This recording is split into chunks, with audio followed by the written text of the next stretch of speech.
অনেকটা হলো চিকেনের রেসিপি, এবার না হয় একটু মাছের রেসিপিতে আসা যায়।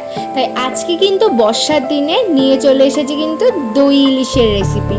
আর এই অনেক দিন পর ইলিশ পেলাম, যেহেতু বাজারে ইলিশটা তেমন একটু ভালো ছিল না আর ছোট সাইজও ছিল, তো যেটাই পেয়েছি সেটা দিয়েই তোমাদের সাথে শেয়ার করব।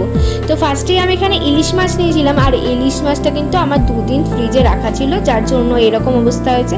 তো ফার্স্টে ইলিশ মাছের গায়ে হলুদ গুঁড়ো আর লবণ আর একটু সর্ষের তেল দিয়ে ভালো করে মাখিয়ে নেব। আর এটা কিন্তু 10 মিনিট থেকে 15 মিনিট রেস্টে রাখবো। আর এরপর কিন্তু আমাদেরকে একটা পেস্ট তৈরি করতে হবে।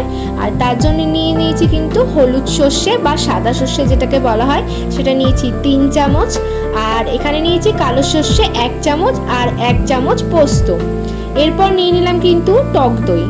আর এই পেস্টটা কিন্তু করার পর টক দই ফেটিয়ে সেই পেস্টটাকে দিয়ে দিলাম, আর অবশ্যই এখানে লঙ্কা বাটাটাও দেবে।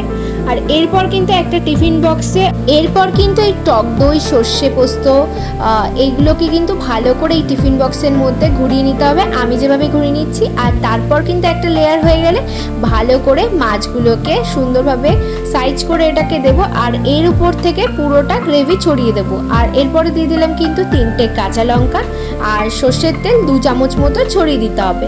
ব্যাস, এটাকে কিন্তু এবার জলের মধ্যে দিয়ে বসিয়ে দিতে হবে গ্যাসে।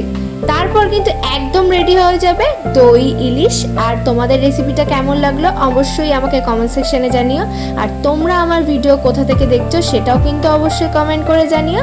আর আমার চ্যানেলটা কিন্তু সাবস্ক্রাইব করে নিও। ততক্ষণের জন্য বাই।